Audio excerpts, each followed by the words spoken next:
Hello everyone, welcome to my YouTube channel engineering hub. আজকে আমরা শিখবো হচ্ছে যে একদম কিছু বেসিক জিনিস। আজকে আমরা শিখতে চলেছি হচ্ছে যে যদি তোমাকে কোনো একটা ইলেকট্রিক্যাল সার্কিট বা একটা নেটওয়ার্ক দিয়ে দেয়, তো সেটা থেকে বিভিন্ন ধরনের প্যারামিটার সেখান থেকে সলভ করতে হয়। লাইক কোনোটা রেজিস্ট্যান্স, কোনো ক্ষেত্রে বলবে যে কোথাও যদি এত কারেন্ট ফ্লো যদি হয় তাহলে তার ভোল্টেজ ড্রপ কত হবে, বা একটা নোডের মধ্যে দিয়ে যে কারেন্টটা ফ্লো করছে সেই কারেন্টের ভ্যালুটা কত হবে। তো এগুলো সলভ করার জন্য আমাদের বেসিক যেগুলো লাগে সেটা হচ্ছে কেসিএল এবং কেভিএল। তো আমরা আজকে বেসিক কিছু জিনিস শিখবো, যাতে আমাদেরকে যে রকমই সার্কিট দিক আমরা তার বেসিকটা থেকে স্টার্টটা করতে পারবো। তোমরা অনেকেই আছো যারা স্টার্টটা করতে পারো না, মনে হয় যে খুব শক্ত, এটা কি করে হচ্ছে। তো আমরা আজকে জাস্ট কিছু ফর্মুলা বা কিছু অ্যাজাম্পশনস, কিছু রুলস আমরা সেই সম্পর্কে জানবো, যেগুলোর সাহায্যে আমরা খুব সহজেই একটা ইলেকট্রিক্যাল সার্কিট বা একটা ইলেকট্রিক্যাল নেটওয়ার্ককে সলভ করতে পারবো। তো চলো, আমি যেগুলো আজকে করব তোমরা খুব ভালো করে নোট ডাউন করবে খাতায় অথবা নিজের মাথায়। তো চলো ফার্স্টে দেখে নিই। তো মনে করো এই একটা নোড আছে এবং এই একটা নোড আছে। তো ফার্স্টে নোড কি? Node is the point in electrical circuit or electrical network where two or more than two electrical elements are gathered or joined. Means node হচ্ছে যে এমন একটা পয়েন্ট যেখানে এক বা দুই বা তার বেশি electrical component like register, inductor, capacitor etcetera এসে জয়েন হয়। এটা হচ্ছে নোড। তো আমরা অত ডেফিনেশন যার দরকার নেই, জাস্ট নোড, একটা নোড রয়েছে, দুটো নোডের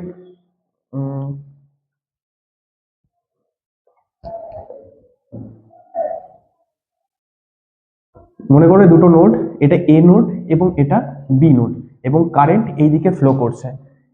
এ নোডে ভোল্টেজ ধরো ভি এ অ্যান্ড বি নোডে ভোল্টেজ হচ্ছে যে ভিবি, এবং কারেন্ট আই ফ্লো করছে। যখন কারেন্ট আই ফ্লো করছে এ থেকে বি এর দিকে, তাহলে এই দুটো নোডের একটার ভোল্টেজ হচ্ছে যে ভিএ এবং আরেকটা হচ্ছে ভিবি। তাহলে এই দুটো নোডের মধ্যে পোটেনশিয়াল ডিফারেন্স মানে বিভব পার্থক্য কত হবে, এইটা তোমরা সব সময় মনে রাখবে। এখানে ভুল করো, কারেন্ট কোনখান থেকে কোন দিকে ফ্লো হচ্ছে, ভিএ থেকে ভিবি এর দিকে।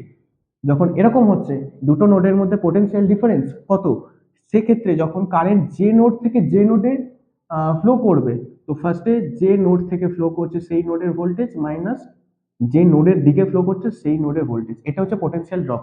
মনে করো কারেন্ট যদি এই সাইডে ফ্লো করতো, তাহলে কি হতো? কারেন্ট যদি এই সাইডে ফ্লো করতো, তখন হতো কোথা থেকে স্টার্ট করছে, ভিবি থেকে স্টার্ট করছে। Current flow from VB to VA, যেখান থেকে ফ্লো হওয়া স্টার্ট হচ্ছে সেই নোডের ভোল্টেজ মাইনাস যে নোডের দিকে ফ্লো করছে সেই নোডের ভোল্টেজ, তখন এটা হয়ে যেত পোটেনশিয়াল ডিফারেন্স। তো এবার মনে করো এখানে একটা যে কোনো ইলেকট্রিক্যাল কম্পোনেন্ট আছে লাইক রেজিস্টার। এবার যদি বলে এই যে কারেন্ট, এই কারেন্টের ভ্যালু কত, কারেন্টের ভ্যালু কত, তাহলে আমরা এখানে মনে করি একটা রেজিস্টার আছে, সেই রেজিস্টারটা ধরো আর ohm resistance, I ampere flow করছে, ঠিক আছে। তাহলে বলছে যে এই রেজিস্টারের মধ্যে দিয়ে যে আই ফ্লো করছে, আই এর ভ্যালু কত, আমরা কি জানি, V equal to I into R. I means V by R. আর রেজিস্ট্যান্সের ভ্যালু ঠিক আছে, কিন্তু ভি এখানে তো ভি বি থেকে ভি এর দিকে ফ্লো করছে, তাহলে তো ভি তো লেখা যাবে না, কি লিখতে হবে, দুটো নোডের মধ্যে যে পোটেনশিয়াল ডিফারেন্স সেটা লিখতে হবে। তাহলে কি হবে, কোথা থেকে কোন দিক থেকে কোন দিকে ফ্লো করছে, বি থেকে স্টার্ট করছে ভিবি, এবং কোথায় শেষ হচ্ছে, কোন দিকে ফ্লো করছে, ভি এর দিকে, ডিভাইডেড বাই আর। এইটা তোমরা একদম খুব ভালো করে একদম নোট ডাউন করে নাও। কারেন্ট যে নোড থেকে যে নোডের দিকে ফ্লো করবে, স্টার্ট যে নোড থেকে করছে সেই নোডের ভোল্টেজ মাইনাস যে নোডে এন্ড হচ্ছে সেই নোডের ভোল্টেজ, এটা হচ্ছে যে দুটো নোডের মধ্যে পোটেনশিয়াল ডিফারেন্স। ব্যাস এটা। এবার আমরা সিম্পলি একটু দেখে নিই যে কেসিএল জিনিসটা কি, অর্থাৎ কিরচফস কারেন্ট ল। তোমরা কিরচফস কারেন্ট ল অনেক আগে পড়ে এসেছো, 11-12 পড়েছো, প্লাস এছাড়াও ক্লাস 9-10-এও তোমরা পড়ে এসেছো। তো জাস্ট আমরা কিরচফস কারেন্ট ল কাকে বলে, কিভাবে অ্যাপ্লাই, ওরকম না, আমরা জাস্ট সিম্পল দেখবো যে কিরচফস কারেন্ট ল অ্যাকচুয়ালি কি বলতে চাইছে, আমরা কিভাবে এটাকে ইউজ করতে পারি। মনে করো এই একটা নোড, ঠিক আছে, এই নোডে এই দিক থেকে একটা কারেন্ট আসছে, এইরকম একটা কারেন্ট চলে গেল এইদিকে, এবং এইদিকে একটা কারেন্ট চলে গেল, ঠিক আছে। আমরা আরেকটু সহজ করে রাখতে পারি, মনে করো এটা একটা নোড, ঠিক আছে, কারেন্ট এখানে এলো, এই নোডে কারেন্ট আসার পর দুটো ভাগে ডিভাইড হয়ে যাচ্ছে, একটা কারেন্ট এই সাইডে গেল আর একটা কারেন্ট এই সাইডে গেল। মনে করো আই অ্যামাউন্ট কারেন্ট এই নোডের মধ্যে এলো, তারপর সেটা ডিভাইড হয়ে যাচ্ছে, ডিভাইড হয়ে মনে করো এদিকে গেল I2 এন্ড এদিকে এলো I1।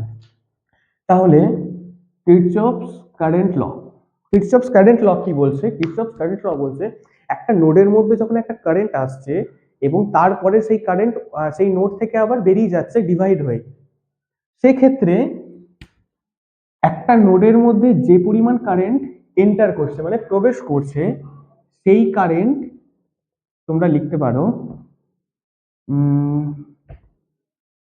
Current enters, summation of current enter equal to summation of current exit, means incoming current equal to outgoing current summation over, মানে হচ্ছে একটা নোডের মধ্যে যে পরিমাণ কারেন্ট এন্টার করছে ইকুয়াল টু যে পরিমাণ কারেন্ট বেরিয়ে যাচ্ছে। এই নোডের ক্ষেত্রে দেখো কারেন্ট এই নোডের মধ্যে কে এন্টার করছে? আই এন্টার করছে, আই এন্টার করছে। I1 I2 কি এই নোডের মধ্যে আবার এন্টার হচ্ছে? দেখো এই নোডের মধ্যে ঢুকছে কে? আই, কিন্তু I1 I2 এই নোড থেকে বেরিয়ে যাচ্ছে মানে আউটগোয়িং কারেন্ট, আউটগোয়িং কারেন্ট তাহলে equal to I1 plus I2, simple. তাহলে মনে করো যদি তোমাকে বলে এই একটা নোড, এই নোডের মধ্যে 3 অ্যাম্পিয়ার কারেন্ট এলো এবং 3 অ্যাম্পিয়ার কারেন্ট এলো, এদিকে 1 অ্যাম্পিয়ার 1 অ্যাম্পিয়ার 1 অ্যাম্পিয়ার, তাহলে এর ইকুয়েশনটা কি হবে? এর ইকুয়েশনটা কি হবে? 3 অ্যাম্পিয়ার দেখো এই নোডটার মধ্যে এন্টার করছে, 1 অ্যাম্পিয়ার 1 অ্যাম্পিয়ার 1 অ্যাম্পিয়ার দেখো আউটগোয়িং কারেন্ট মানে সেই নোডটা থেকে বেরিয়ে যাচ্ছে, তাহলে total incoming current equal to total outgoing current, মানে এই নোডটার মধ্যে এন্টারিং কারেন্ট কি? এই নোডটার মধ্যে এন্টারিং কারেন্ট হচ্ছে 3 ইকুয়াল টু এই নোডটা থেকে বেরিয়ে যাচ্ছে কি কি current? 1 ampere 1 ampere and 1 ampere, মানে 1 প্লাস 1 প্লাস 1, দেখো 3 ইকুয়াল টু 3, মানে একটা ইকুয়েশনে তো এটাই যে left hand side equal to right hand side হবে। তাহলে মেন কনসেপ্ট হচ্ছে কেসিএল এর একটা নোডের মধ্যে যে পরিমাণ কারেন্ট এন্টার হচ্ছে মানে ইনকামিং কারেন্ট ইকুয়াল টু সেই নোড থেকে যে পরিমাণ কারেন্ট বেরিয়ে যাচ্ছে সবকটার সামেশন, মানে total entering current equal to total outgoing current. এক্ষেত্রে আই এন্টার করছে ইকুয়াল টু এবং আউটগোয়িং কারেন্ট কে কে আছে? I1 এবং I2, I1 plus I2, simple. এই হচ্ছে কেসিএল। এবার এগুলো তোমরা জাস্ট ভালো করে নোট ডাউন করে রাখো, এইগুলো তোমরা যদি খুব ভালো করে বুঝে যেতে পারো তাহলে তোমাকে যে কোনো সার্কিট দিক তুমি অন্তত ইকুয়েশনটা এনে দিতে পারবে, তারপরে সেটা সলভ করা সেটা আলাদা ব্যাপার, সেটা তো সম্পূর্ণ ম্যাথমেটিক্যাল প্রসেস, কিন্তু লজিক্যাল ইলেকট্রিক্যালের যে লজিক্যাল প্রসেস এটা তোমরা এখানে কমপ্লিট করে ফেলবে। তো দেখো এই হয়ে গেল। এরপরে আমরা দেখে নেবো আরেকটা জিনিস, সেটাকে একটু দেখে নিই।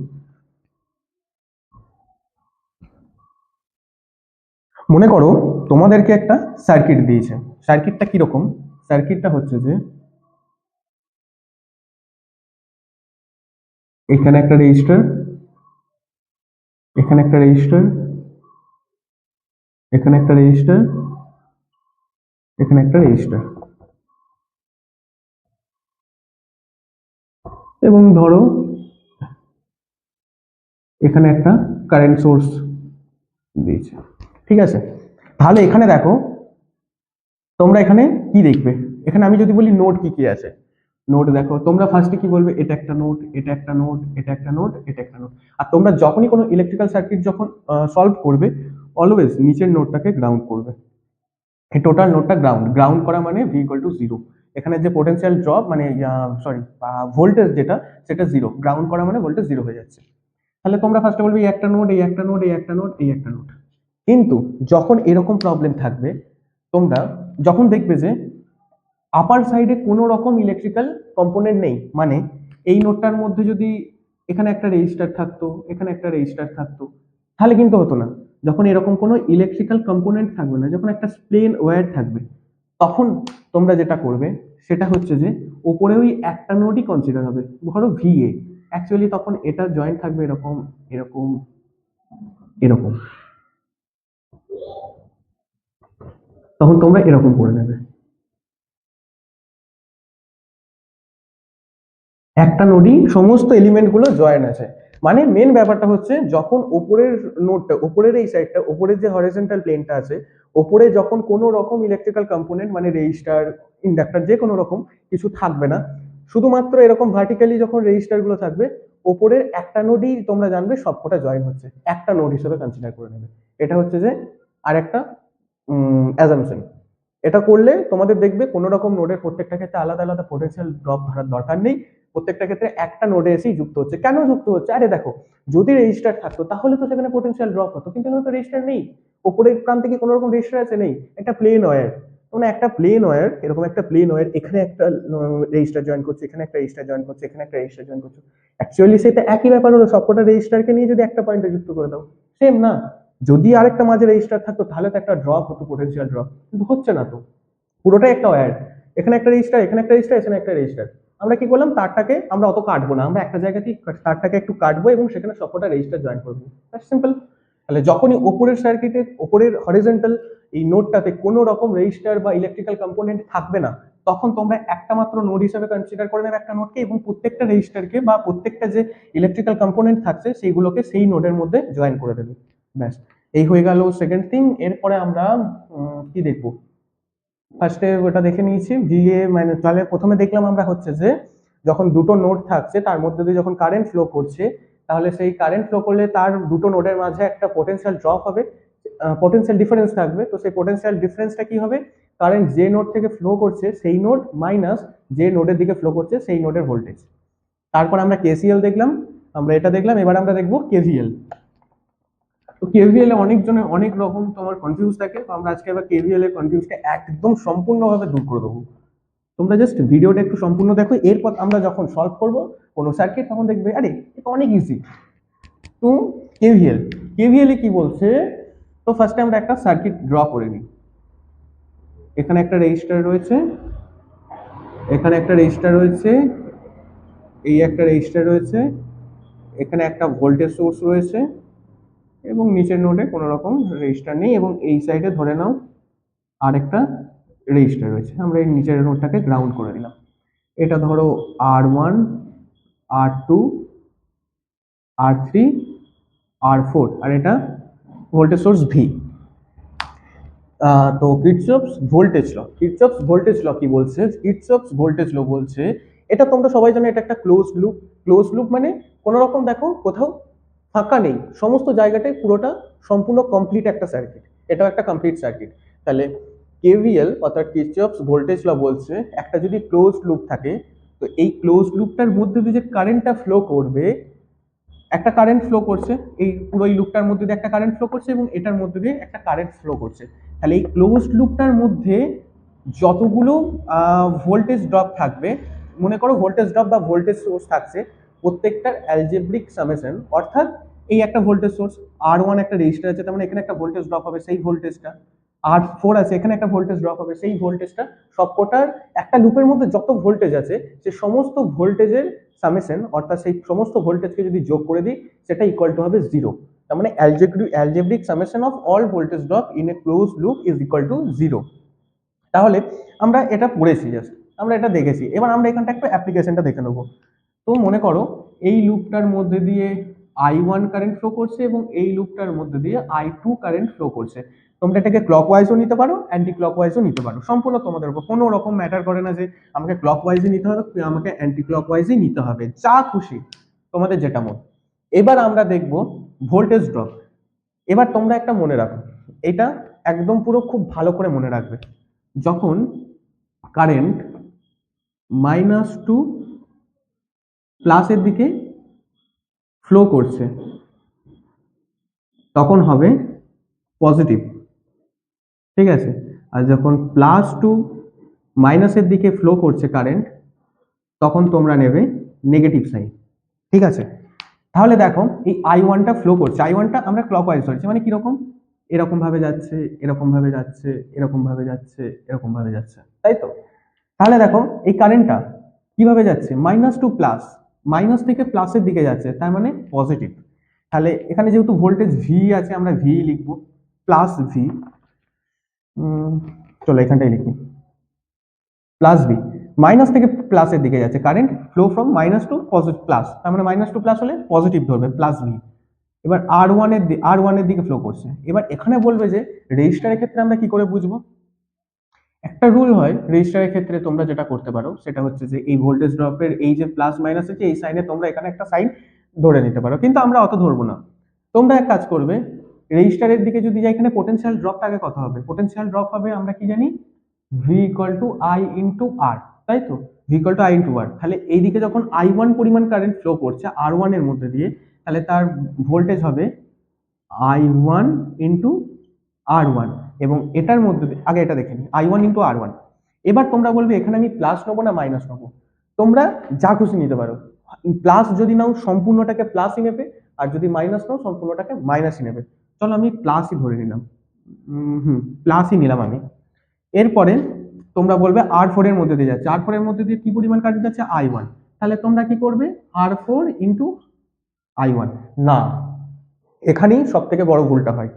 I1 হবে না, তোমরা একটু লক্ষ্য করে দেখো তো, I1 ফ্লো করছে, আবার এই লুপটাকে যদি কনসিডার করে দেখো I2 কিন্তু এটার মধ্যে দিয়ে ফ্লো করছে, তাহলে কি হবে? তাহলে এটা হবে R4 ইন্টু যে লুপটার তোমরা এখন ক্যালকুলেশনটা করছো সেই লুপের কারেন্ট মাইনাস অন্য লুপের কারেন্টটা।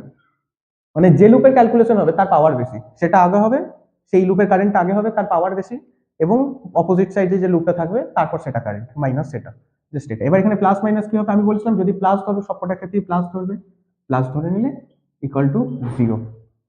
এবার আমরা এই লুপটার ক্ষেত্রে কনসিডার করি, R2 থেকে স্টার্ট করি। তাহলে আমি বলেছিলাম হয় যদি প্লাস ধরো সমস্তগুলোকে প্লাস ধরবে রেজিস্টারের ক্ষেত্রে, আর যদি মাইনাস ধরো সবকটাকে কিন্তু মাইনাস তোমাদেরকে কনসিডার করতে হবে। R2 এর মধ্যে দিয়ে কি পরিমাণ যাচ্ছে? তাহলে R2 ইন্টু I2। এখানে কি অপোজিট আর কোনো তোমার কারেন্ট আছে? না, একটাই কারেন্ট রয়েছে, সেটা I2ই ফ্লো করছে, এবং R3 এর মধ্যে দিয়ে, দিয়েও I2ই ফ্লো করছে, ঠিক আছে? প্লাস R4, এর মধ্যে দিয়ে দেখো I2 ফ্লো করছে, আবার I1 ফ্লো করছে। তাহলে কি লিখতে হবে? তাহলে লিখতে হবে I1 মাইনাস I2, তাই তো? না, না, আমরা কি বলেছিলাম? যে লুপের ক্যালকুলেশন করছি, এই লুপটা ক্যালকুলেশন করছি এখন। তাহলে এই লুপটা যখন ক্যালকুলেশন করছি, এটা কার বাড়ি? এটা I2। আরে ভাই, I2 এর পাওয়ার বেশি, I2 এর পাওয়ার বেশি, এই লুপটার ক্ষেত্রে I2 এখন পাওয়ার, এখন ডোমিনেট করবে। আচ্ছা, আমি আছি এখন, তো I1 কে আমি আসতে দেবো না, আগে আমি থাকবো, তারপরে I1 থাকবে, ইকুয়াল টু 0। তাহলে বুঝতে পারলে যে লুপের কারেন্টে, যে লুপটা আমরা কনসিডার করছি মানে ক্যালকুলেশনের ক্ষেত্রে, সেই লুপের কারেন্টটা আগে হবে, তারপর অন্য লুপেরটা। যখন I1 এর ক্ষেত্রে দেখছি R4 এর মধ্যে I1 ও যাচ্ছে I2 ও যাচ্ছে, কিন্তু কোনটাকে আগে লিখবো? I1টাকে আগে লিখবো না I2 টাকে আগে লিখবো?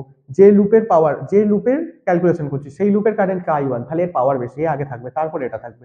আর যখন এই লুপটাকে কনসিডার করছি, এটা কার লুপ? I2 এর লুপ, তার মানে ভাই I2 আগে থাকবে, তারপর অন্য কাউকে আসতে দেবে, ব্যাস, সিম্পল।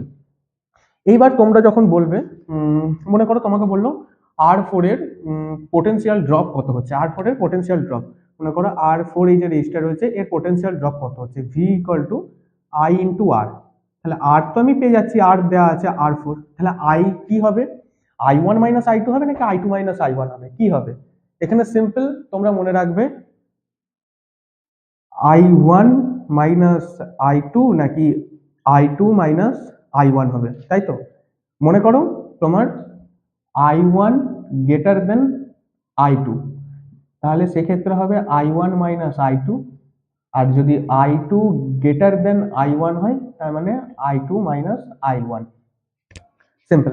তাহলে বুঝতে পারলে? তার মানে ব্যাপারটা হচ্ছে যে যেটা বেশি হবে, যে কারেন্টটা বেশি হবে সেটা মাইনাস, যেটা কম কারেন্ট সেটা। ওটা তোমরা যখন I1 I2 ক্যালকুলেশন করে নিলে, দেখলে যে I2 এর ভ্যালু হলো 4 এবং I1 এর ভ্যালু হলো 2, তাহলে 4 বেশি, তাহলে R4 into I2 minus R1, মানে 4 মাইনাস 2।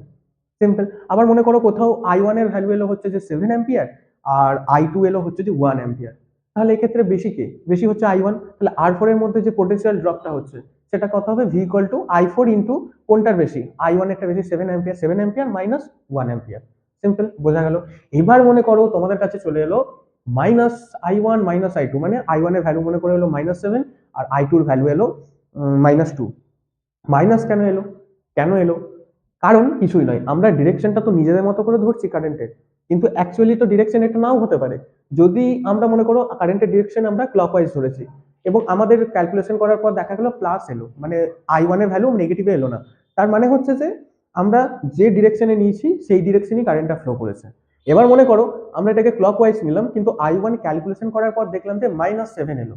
তার মানে এটা কি? তার মানে হচ্ছে আমরা যেদিকে ডিরেকশনটা নিয়েছি কারেন্টের, সেদিকে কারেন্টটা ফ্লো করছে না, অ্যাকচুয়ালি কারেন্টটা অপোজিট সাইডে ফ্লো করছে।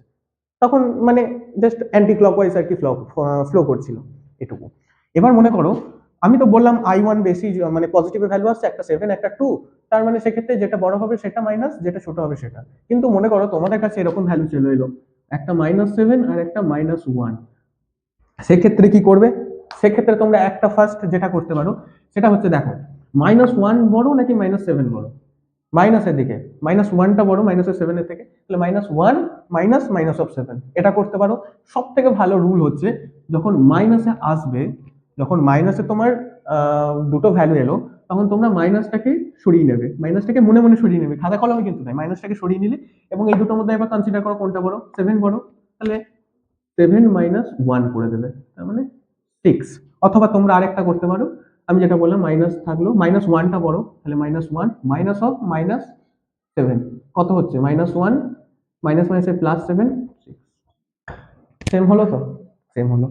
ঠিক আছে, তাহলে মাইনাস দিয়ে আরেকটা দেখি আমি, তাহলে কি লিখতে পারি চলো, এটা -10 ধরো আর এটা -8, এই দুটো ভ্যালু এসেছে। তাহলে ফার্স্ট কি করতে পারো, দুটো মাইনাসকে সরিয়ে দাও, দুটো মাইনাসকে মনে মনে সরিয়ে দিলাম, তাহলে এই দুটোর মধ্যে বড়কে 10 - 8 2, আমি মাইনাসটাকে ধরেই করব, ঠিক আছে। যখন -8 এবং -10 এর মধ্যে বড়কে, -8 বড়, মাইনাস অফ -10, তার মানে -8 + 10 মিনস 2, সেম। জাস্ট এই সিম্পল ব্যাপার, এর মধ্যে আর কোনো রকম কমপ্লেক্সিটি কিছু নেই। তাহলে ফার্স্ট আমরা এবার রিক্যাপ করে নিই, কি রিক্যাপ করব। ফার্স্ট হচ্ছে যে কোনো একটা কারেন্ট যদি একটা নোড থেকে আরেকটা নোডের দিকে ফ্লো করে, তাহলে দুটো নোডের মধ্যে একটা পোটেনশিয়াল ডিফারেন্স তৈরি হয়, ঠিক আছে। যে পোটেনশিয়াল ডিফারেন্সটা কত হবে? পোটেনশিয়াল ডিফারেন্সটা হবে এ নোডের যে ভোল্টেজ, মনে করো এ থেকে বি এর দিকে ফ্লো করছে, এ থেকে বি এর দিকে ফ্লো করছে, তাহলে কোথা থেকে স্টার্ট করছে? এ থেকে। এর ভোল্টেজ কত হলো? ভিএ, এবং এটার ভোল্টেজ কত? ভিবি, তাহলে ভিএ মাইনাস ভিবি। যে নোড থেকে স্টার্ট করছে সেই নোডের ভোল্টেজ মাইনাস যে নোডে শেষ হচ্ছে বা যে নোডের দিকে ফ্লো করছে সেই নোডের ভোল্টেজ, হয়ে গেল। এরপর আমরা শিখলাম হচ্ছে কেসিএল। কেসিএল কি বলছে? কিরচফস কারেন্ট ল। কিরচফস কারেন্ট ল বলছে যে একটা নোড সেই নোডের মধ্যে যে পরিমাণ কারেন্ট এন্টার করছে ইকুয়াল টু যে পরিমাণ কারেন্ট বেরিয়ে যাচ্ছে, মানে incoming current equal to outgoing current. এরপর আমরা কি শিখেছিলাম? এরপর আমরা শিখলাম হচ্ছে যে একটা তোমাকে সার্কিট দিয়েছে, ওপরের হরিজন্টাল যে নোডটা, সেখানে যদি তোমার কোনো রকম রেজিস্টার বা ইলেকট্রিক্যাল কম্পোনেন্ট না থাকে, তাহলে জানবে ভার্টিক্যালি যে কটা কম্পোনেন্ট আছে ইলেকট্রিক্যাল কম্পোনেন্ট, সবকটা উপরে একটা জায়গায় জয়েন হচ্ছে, একটা তার, তোমাকে একটা তার দিয়েছে। এই তারটাকে তুমি এখানে একটু কেটে, এখানে একটা কেটে রেজিস্টার জয়েন করলে, এখানে একটা কেটে রেজিস্টার জয়েন করলে, এখানে একটা কেটে রেজিস্টার জয়েন করলে, কি দরকার ছিল তারটাকে এতটা কাটার? সবকটা রেজিস্টারকে তোমরা জয়েন করে নিলে, তারপরে এই তারটাকে একটা জায়গাতেই কেটে সেখানে জয়েন করে দিলে, সেম জিনিস। আমরা ফালতু তারটাকে বারবার কেটে সেটাকে আমরা নষ্ট করছি, তাই না? এর পরের যেটা আমরা শিখলাম সেটা হচ্ছে কেভিএল। কেভিএল কি বলছে? যে একটা ক্লোজ লুপের মধ্যে দিয়ে যদি কারেন্ট ফ্লো করে, তাহলে প্রত্যেকটা যে ভোল্টেজ ড্রপ হচ্ছে বা ভোল্টেজ থাকছে সেইগুলোর অ্যালজেব্রিক সামেশন মানে প্লেন যোগফল ইকুয়াল টু 0। এবং সেক্ষেত্রে আমরা মনে রাখবো, যদি কারেন্ট মাইনাস থেকে প্লাসের দিকে ফ্লো করে, মাইনাস টু প্লাস হয়, সেক্ষেত্রে পজিটিভ ধরতে হবে, এবং প্লাস টু মাইনাস হলে নেগেটিভ ধরতে হবে। এবং যখন রেজিস্টারের মধ্যে দিয়ে যখন ভোল্টেজ ড্রপ গুলোকে তোমরা কাউন্ট করবে, হয় সবকটাকে পজিটিভ ধরবে আর নাহলে সবকটাকে নেগেটিভ ধরবে, যেটা করবে একরকম করবে, এখানে কোনো ব্যাপার নেই। এখানে পজিটিভ আছে, এখানে একটা পজিটিভ হতো, এখানে একটা নেগেটিভ হতো, মাইনাস হতো, অত ম্যাটার করে না। ম্যাটার করে তোমরা যেটা ধরছো সেটাকে সিম্পল ধরো, যদি মাইনাস অ্যান্সার আছে তাহলে জানবে যে ডিরেকশনটা অপোজিট হবে। এটা একটা সিম্পল ম্যাটার গেল। তারপর আমরা দেখলাম যে যখনই R4 এর মধ্যে দিয়ে যাচ্ছে, দুটো লুপের যখন যে দুটো লুপ, এই দুটো লুপের যে কমন কি বলবো, কমন ইলেকট্রিক্যাল কম্পোনেন্টকে R4, এর মধ্যে দিয়ে I1 ও যাচ্ছে, এর মধ্যে দিয়ে I2 ও যাচ্ছে, তখন কি হবে? যে লুপটার কনসিডার করছো, যে লুপটার ক্যালকুলেশন হবে, সেই লুপটার কারেন্টের পাওয়ার বেশি, সেটা আগে থাকবে, তারপরে অন্য লুপের কারেন্ট। আবার এই লুপটার ক্ষেত্রে এখানে এটা কার লুপ? এটা I2 এর লুপ ভাই, I2 এর লুপ, আমি কাউকে আসতে দেবো না, ফার্স্টে I2 থাকবে, তারপরে I1 থাকবে, ব্যাস সিম্পল এরকম। আর যদি তোমরা ভাবো যে ভোল্টেজ সোর্স থেকে করবো, ওটা আমরা ভোল্টেজ সোর্সের মাইনাসে যে প্লাস আছে, তাহলে এখানে মাইনাস হবে প্লাস হবে, এখানটা প্লাস হবে এখানটা মাইনাস হবে, ওরকম করে করতে পারো, ওটাও ঠিক আছে, ওটাও অসুবিধা নেই। তবে আমার মনে হয় অত ক্যালকুলেশন না করে জাস্ট যখন একটা ড্র করবে, যখন একটা ক্যালকুলেশন করবে, হয় সবকটাকে প্লাস ধরে নাও, নাহলে সবকটাকে মাইনাস ধরে নাও, যদি মাইনাস আছে তাহলে জানবে যে উল্টো দিকে ফ্লো করছে, মানে যেদিকে ডিরেকশনটা নিচ্ছ সেটার উল্টো হবে। আর যদি প্লাস আছে তাহলে জানবে যে ঠিক আছে, তুমি ঠিক, তুমি সর্বশ্রেষ্ঠ। ব্যাস, সিম্পল এইটুকু। তো তোমরা আজকে যেটা করালাম সেটা একদম খুব ভালো করে দেখে নাও, একদম পুরো নোট ডাউন করে নাও, এর যেন একদম এদিক ওদিক ভুল কিচ্ছু না হয়। এটা যদি তোমরা করে নাও তাহলে তুমি ইলেকট্রিক্যাল সার্কিট কি ভাই, এটা কি, একদম ইজিলি হয়ে যাবে সমস্ত কিছু।